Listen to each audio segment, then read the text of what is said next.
Hey folks, welcome back. Today we're going to talk about product liability.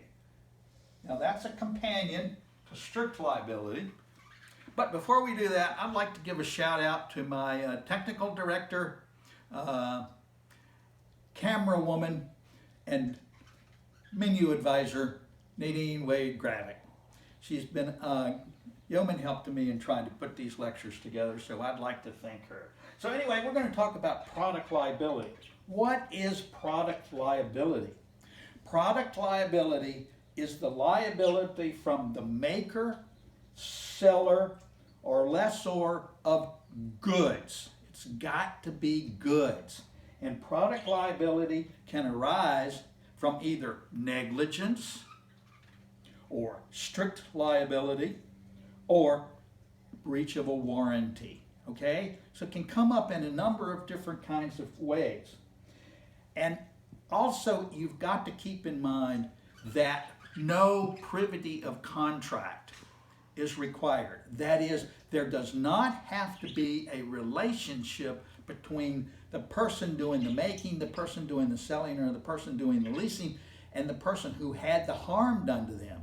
If the harm is done by a good, then you can have product liability and recover your damages, okay? You still must have causation. The good must cause the harm. So that means you still must have but-for causation, but more particularly, you must have proximate cause. And remember, under the Paul's graph case, proximate cause test is whether or not the damage is foreseeable to the plaintiff that was harmed. Okay? Now,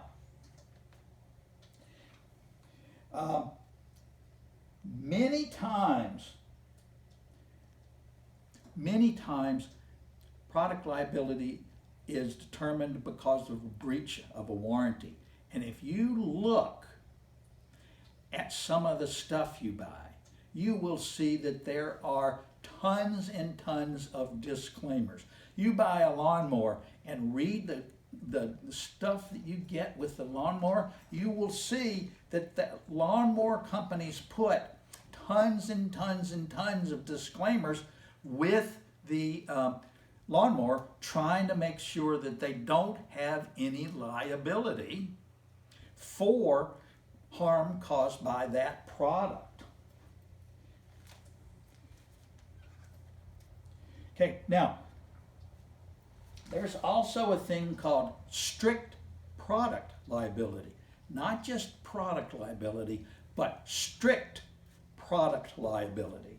If, for example, you can show that you've got the following requirements, then you may be able to collect damages under strict product liability.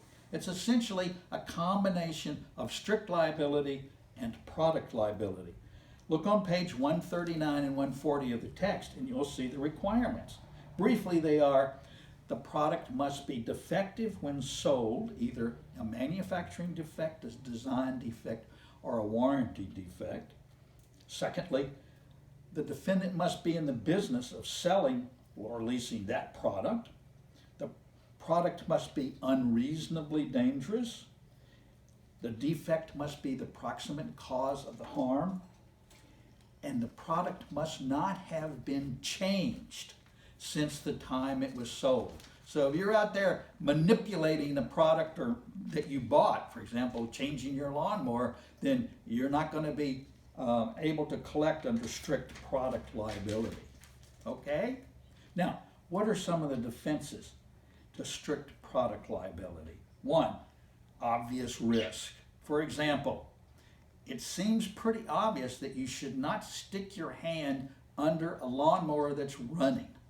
However, if you look at the disclaimers on the lawnmower pages that you get when you buy the lawnmower, you'll see they say don't stick your hand in there when it's running. There's an assumption of the risk, that is, you assume the risk of the product. For example, you buy a knife, do you assume the risk that you might cut yourself with a knife? Of course you do. Product misuse, you're using the product in a way that it was not meant to be used. Statute of limitations. Remember statute of limitations. You cannot sue after the statute of limitations is run. Another doctrine that will prevent product liability or strict product liability is preemption. For example, the federal government has passed a law that says that you can't sue for harm caused by drugs that are approved by the FDA because they want to make sure that the drug manufacturers aren't harassed by a bunch of lawsuits, even though they may have caused harm with those drugs for some unknown reason. Now, also take a look at the concept summary of 7.1 where it lists the defenses. And you should know those defenses. And those are defenses that you can use to defend yourself or your business from strict product liability. Okay, take a look at the text. It's pretty interesting about strict product liability and product liability. And in the next lecture, I'm going to talk to you about is environmental law, because it essentially goes hand in hand with the tort law. All right? Talk to you next time.